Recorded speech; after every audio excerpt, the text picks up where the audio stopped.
Hello friends, आज बात करेंगे यूनिट नंबर 3 के बारे में, एथिक्स इन पब्लिशिंग। तो एथिक्स का मतलब होता है ओरिजिनल कंटेंट, यानी कि आपका खुद का कंटेंट होना एथिक्स होता है। अगर आप उसी कंटेंट को कहीं से उठा के यूज़ करते हो उसको बिना बताए तो वो अनएथिकल होता है। उसके लिए एक वर्ड का यूज़ करते हैं, प्लेगरिज्म, जिसके बारे में हम आगे पढ़ेंगे। तो ये आ गया हमारा प्लेगरिज्म। तो मैं सही प्रोनाउंस कर रहा हूँ तो मुझे बता देना। इसका मतलब होता है चीटिंग करना, या चीटिंग की तरह ही है ये। मतलब कि सामने वाले को बिना बताए उसका जो भी उसने लिखा है पहले से ही उसको कॉपी करके अपने में लिखना, जैसे कि हम एग्ज़ाम के टाइम में करते हैं, बिल्कुल वैसे। तो ये पूरी तरीके से इलीगल है। अगर आप ऐसा करते हो, पकड़े जाते हो तो जेल हो सकती है। एग्ज़ाम में एक अलग चीज़ होती है, टीचर अपने आप बेचारे देख लेते हैं, वो नहीं इतना ज़्यादा बात को बढ़ने देते। Plagiarism has no place in creative writing, नहीं होता सच में ही। अगर आप क्रिएटिव राइटर बनना चाहते हो तो अगर आप ऐसा करते पकड़ा गए तो आप एक क्रिएटिव राइटिंग कभी नहीं बन सकते। ठीक है, उसके बाद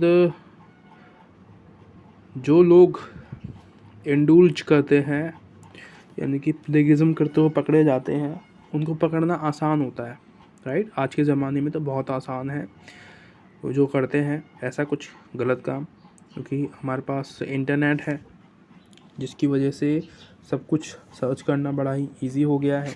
अगर हम उस पैराग्राफ को मतलब एक तरीके से स्कैन करके यूट्यूब पे या फिर उस पर सर्च करते हैं इंटरनेट पे तो आसानी से हमें पता चल जाता है कि वो लिखा किसने है।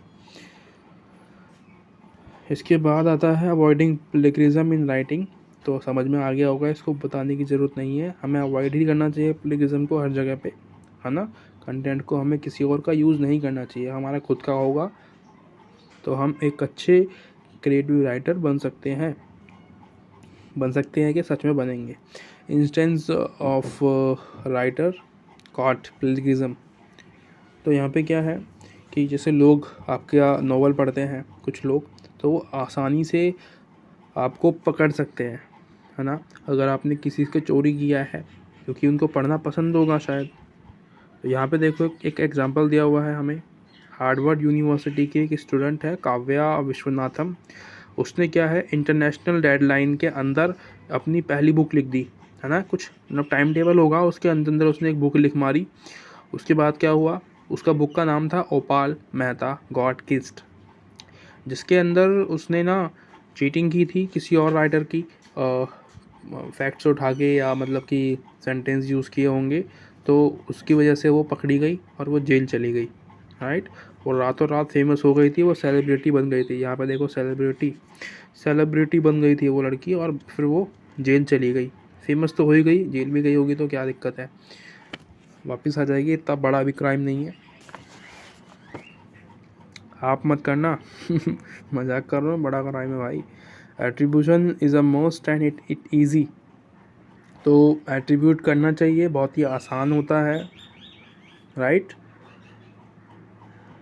एट्रीब्यूट अगर नहीं करोगे तो जेल जाओगे, अगर आप यूज़ कर रहे हो तो, ठीक है। इसके अलावा यहाँ पे है टाइप्स ऑफ प्लेगरिज्म। तो पहला है डायरेक्ट प्लेगरिज्म।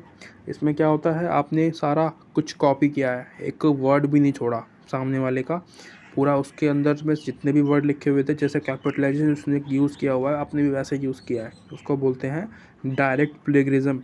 नेक्स्ट आता है हमारा फ्रेजर्स प्लेगरिज्म। इसमें हम फ्रेज़ यानी कि या पैराग्राफ होता है, पैराग्राफ्स पूरा यूज़ करते हैं दूसरे का। तीसरा आता है हमारा मोज़ेक प्लेगरिज्म। इसमें क्या होता है, फ्रेजेस का आपने कहीं से चीटिंग करके लिख दिया उसको बिना बताए। एक्सीडेंटल प्लेगरिज्म, अचानक से हो गया, आपको नहीं पता, आपने नादानी में वो कर दिया, ये भी गलत होगा, नहीं करना चाहिए, आपको पूरा ध्यान रखना चाहिए as a creative writer. Self plagiarism, तो आप अपने आप खुद का भी अगर कॉपी करते हो कंटेंट तो वो भी प्लेगरिज्म में ही आता है। कैसे? ऐसे कि आपने कोई बुक पहले लिख दिया है, वो बुक पब्लिश हो गई है, आपने वो बिकनी शुरू हो गई है, अगर आपने उसका कंटेंट उठा के अपनी नई बुक में लिख दिया, अपने नए कंटेंट में लिख दिया, यूज़ कर लिया, तो आप फिर भी जेल जाओगे। ठीक है, अगर आपने उसको मेंशन नहीं किया है, एट्रीब्यूट नहीं किया है, तो कॉपीराइटिंग की ज़रूरत नहीं है बताने की। ठीक है, यानी कि किसी का उठा के चोरी करना, किसी का डाटाबेस, किसी का गाना, किसी का साउंड, सिनेमैटिक ग्राफिक्स, ये कुछ भी आप अगर किसी का भी उठा के डालते हो, अपने कंटेंट में यूज़ करते हो, तो वो सब कॉपीराइटिंग में आता है। राइट, तो आपके पास सेक्शन 52 के तहत पूरा अधिकार है कि अगर आपका कोई कंटेंट चोरी करता है तो आप उसे जेल पहुंचा सकते हो। ठीक है, thank you so much for watching. अगली वीडियो में मिलते हैं। लाइक सब्सक्राइब वगैरह कर देना अगर मन करे तो, अदरवाइज़ कोई ज़रूरत नहीं है। ठीक है, thank you so much, bye.